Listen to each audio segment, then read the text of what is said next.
In the summer of 2023, April Holt, a mother of two and an active coach, captured the attention of over 200,000 followers on TikTok.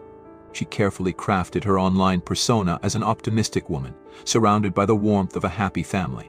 Her posts were not just moments of joy, they were stories of overcoming challenges and realizing good things. She often encouraged others to keep growing, pursue their dreams, and enjoy simple pleasures like a delicious hamburger. But tragedy struck at the end of July, when April was found unresponsive in her bathroom at home. Just a few days later, she passed away. While authorities quickly concluded this was a tragedy of April's own making, her mother knew the truth was far more complicated. Behind this story lies a relentless quest for justice by a mother determined to uncover the truth about her daughter's death. Today, we find ourselves in the suburbs of Nashville, Tennessee, where a young mother, entrepreneur, and influencer met with an untimely and suspicious death. April Holt, who had just turned 29 at the beginning of July 2023, was not just a mother, but also a remarkably successful woman. Hailing from Antioch, she rose to achieve what many only dream of.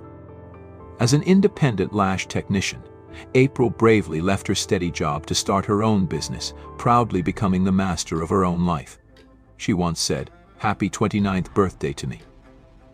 I'm so lucky to have another year of life. I've lived through 10,585 days." Her words reflecting her appreciation for life resonated deeply with many. When April reflected on her greatest achievements, what she felt most grateful for was her family, especially her two children, her 11-year-old daughter Serenity and her 7-year-old son Denzel. She was a devoted mother, always taking the time to share the most beautiful moments of family life with the world through her TikTok account. April never ceased to spread positivity, creating videos that showcased a spiritual lifestyle and emphasized the importance of manifesting the life you desire. Her videos often provided powerful inspiration to her followers. Throughout her journey, she shared heartfelt thoughts. "I'm praying and sending positive energy to everyone watching this video. I hope you have a wonderful day. Live with purpose and grow a little bit every day. Progress over perfection." Those words, though gentle, carried immense power. Over the years, April's posts have become more genuine and profound than ever. Her experience with homeschooling, a particularly painful topic, has become a significant part of her story. She has shared her feelings of isolation from society, a struggle she learned from and overcame during her teenage years. April and her husband, Donovan Holt, 33, have been open about the ups and downs in their marriage online. They tell the story of their romance, from friends to lovers and eventually spouses, raising their daughter Serenity, born when April was still a teenager, and their son Denzel together. In these moments, the question is clear, yet the answer lies right before us. Their relationship began with friendship, a solid foundation they built upon. Without that friendship, it would have been hard for everything to last. I can hear the tremor in their voices, the tension in the woman's breath as she admits that to sustain their relationship, friendship is truly essential. That's something they affirm, that friendship is not just the beginning but a vital element. In their toughest times, they maintained their humor, keeping the flame of friendship burning bright. They found strength in joyful memories, which helped them navigate through challenging separations. Indeed, maintaining that friendship has been crucial in their lives. The woman, with all sincerity, called him her best friend, a relationship that is not merely about love but also a deep connection she has found. She chose him as her partner. And despite the difficulties, they faced challenges together, from financial struggles to battles with illness and depression. April, always carrying a spirit of optimism, shared their story as an inspiring journey. She painted a picture of love and triumph despite relentless challenges. But not everyone is ready to open up to the gaze of others, sharing personal pain and struggles on social media. On the morning of Friday, July 28th, April had a brief call with her mother, Jamie. They had planned to watch the Barbie movie together, but now everything had changed. She couldn't make it that afternoon, but they scheduled to meet at church the next day, a seemingly normal plan that would become their last memory. Just hours after that conversation, Jamie received a call she would never forget. Donovan's voice came through on the other end, heavy with worry. "April was rushed to the hospital," he said, and just hearing those words, her heart felt like it stopped. "Our little boy found her in the bathroom. She was in the tub, with a plastic bag over her head. April wasn't breathing. "We were planning to see the Barbie movie," Jamie recalls. She said, "Donovan has to work. I can't make it to the movie, but I'll meet you at church in blast class." That's what she said. Then suddenly the phone rang and Donovan's voice sounded confused, almost panicked. "We found April. She's not breathing and is in the ambulance on her way to the hospital." When they arrived at the hospital, Jamie couldn't help but notice something strange about Donovan's behavior. He didn't show the worry and confusion you'd expect from a shattered husband, she remembers. "He let me make all the medical decisions for April's treatment while they fought to save her." The image of Donovan cradling his head in his hands, rocking back and forth, would be forever etched in her mind. After 3 days of enduring emotional agony, on July 31st, April still hadn't awakened. The news came in she was pronounced dead due to her injuries. In November, the autopsy report was released, and the findings were not what Jamie had anticipated. The coroner concluded the cause of death was asphyxiation, a harsh reality she couldn't accept. The Metropolitan Nashville Police concluded that no foul play had occurred. "Let me talk about how I'll fake it until I make it while putting on false eyelashes because I had a mental breakdown the night before and pulled all my lashes out. I think I might make a video, or maybe not. If not, then I'm just aimlessly rambling. But yeah, let's get to the point. Recently I've been through a lot, and I can definitely say I'm in a state of depression. I feel overwhelmed, and I know I'm attracting more negativity than necessary, so I have to snap out of this mood. I'm really going to fake it until I make it, and I've done this before. This isn't my first time." Investigators informed Jamie Dickerson that her daughter's case would be closed. There was nothing left to investigate. Jamie firmly opposed this decision. She told the investigators that she would continue searching for answers and wouldn't back down. After they closed April's case, the prosecutor and everyone else agreed to wrap it up. "I stood up, walked out of that room and said, 'I'm not done. I will keep investigating.'" Jamie knew her daughter well. She understood that faith and resilience were qualities April possessed in abundance. Jamie was convinced that there was no reason for April to choose to abandon her children. Someone had taken her life, and Jamie believed she knew exactly who that person was. 2 weeks before her death, April had filed for divorce. This wasn't the first time. Their marriage had weathered many storms. In fact, the couple had attempted to divorce years earlier, leading to a prolonged separation of 3 years. "So the story is that we divorced because it was our decision. She's my best friend. I still love her very much. We have a child together, and we will still see each other. I might see her most days of the week, but ultimately we both have our own lives to live. You understand? She has her path, I have mine, but our paths run parallel. We will always be there for each other. Who knows what the future holds? All we know is that right now, this is the best decision for both of us. Let her do what she needs to do, and I'll do what I need to do. So, we can grow, heal, and move forward. There's no animosity at all. This isn't a messy divorce or anything like that. We're not doing that." As he said, "In the end, she's my best friend. I know that even though things have changed from the relationship, the marriage, to the arrival of the child, the connection between them can never be erased." I heard Donovan affirming that he would never lose that connection, his eyes shining with a strong belief.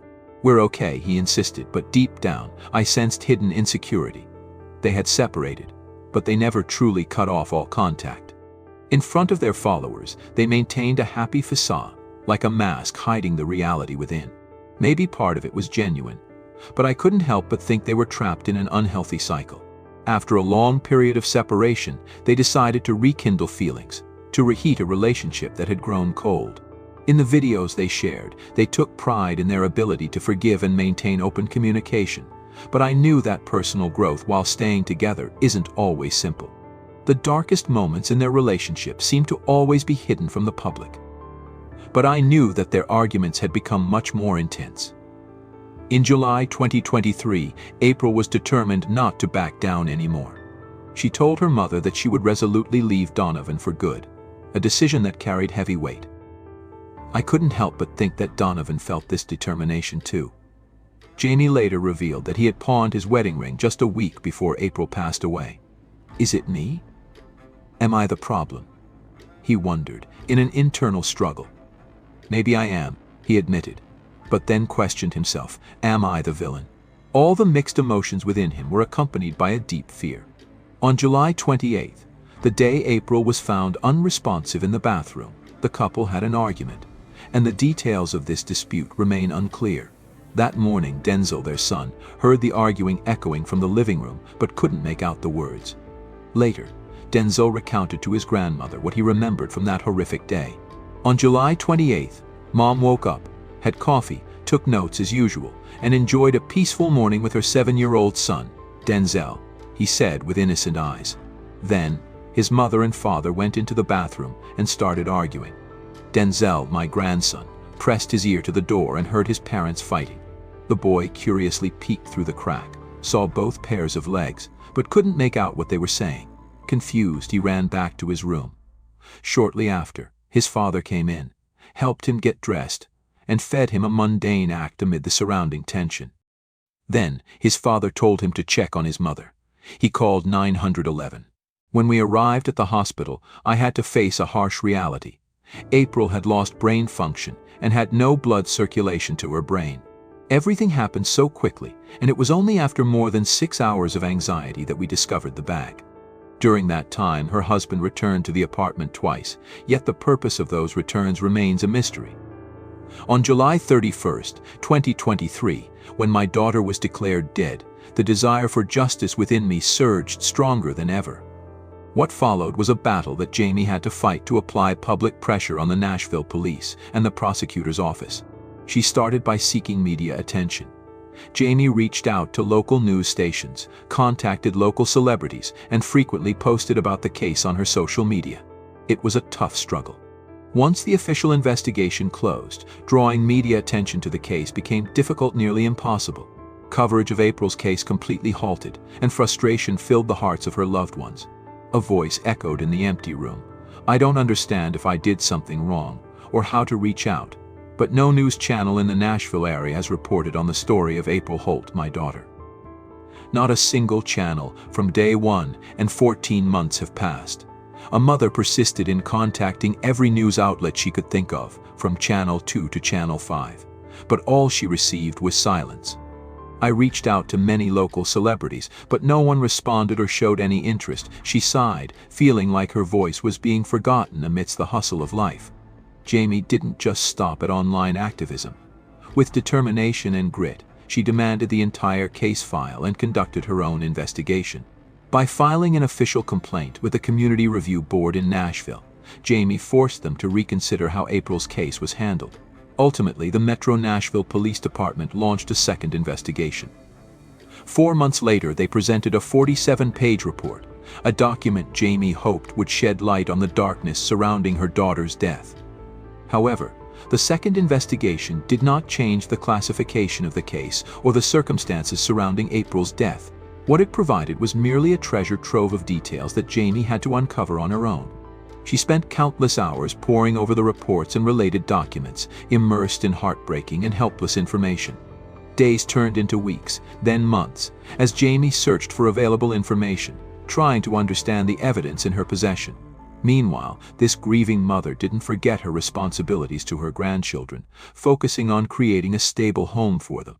She shared posts about taking Serenity and Denzel to counseling, opening up about their nightmares and dark dreams that kept her and her husband awake at night.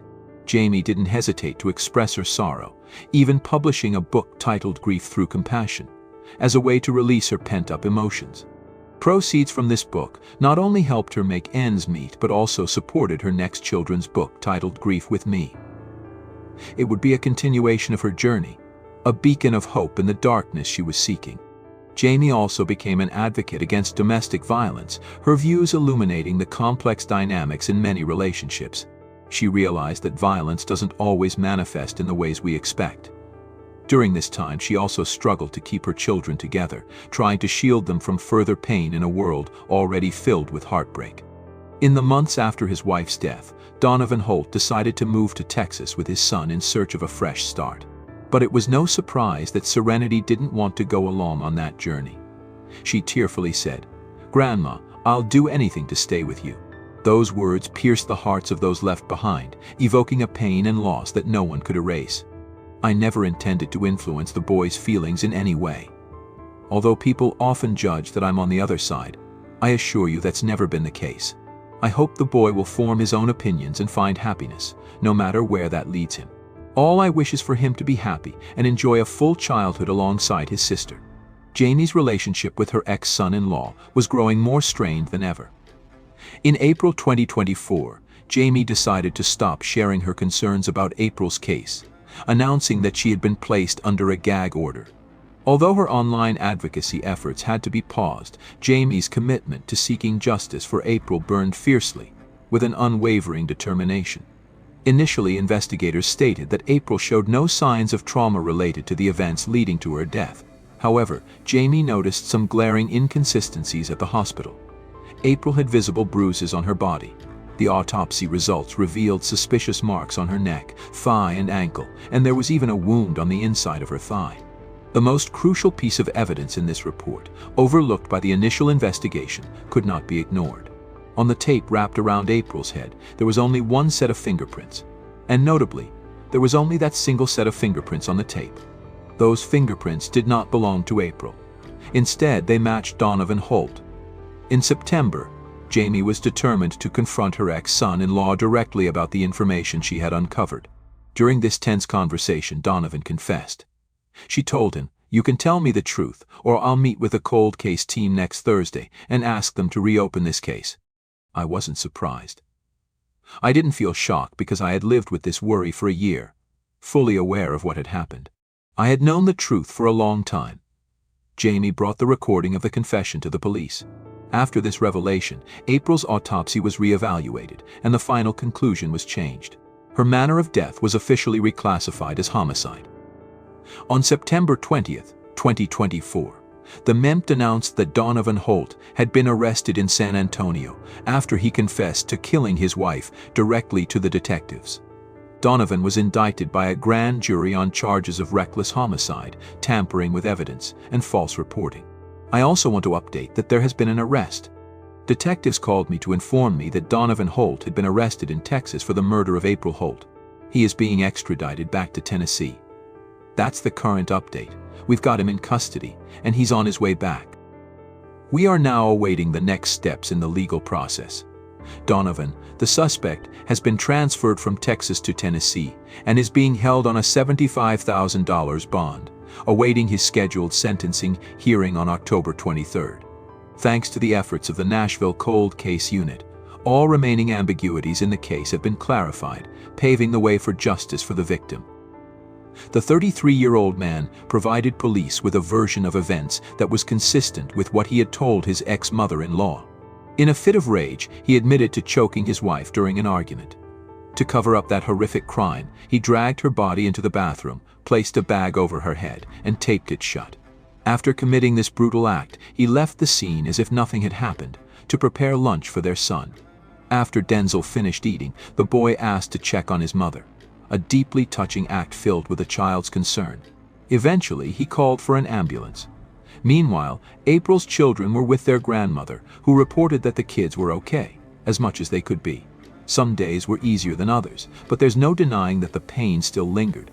Jamie, April's surviving wife, expressed her gratitude to the supporters on social media. They stood by her and her family during this horrific crisis, empowering the fight she is still engaged in. However, she is acutely aware that this battle is far from over. Jamie is tirelessly working to elevate the murder charge against Donovan from involuntary manslaughter to first-degree murder, a request that is anything but easy. She asserted, "I'm working to elevate the charges. There's no reason for them to be so low. His actions definitely warrant a first-degree murder charge, not just involuntary manslaughter." Jamie also mentioned that she believes the charge of child endangerment should be considered and added to the accusations. That will be the next tough battle she faces, but she is determined not to give up.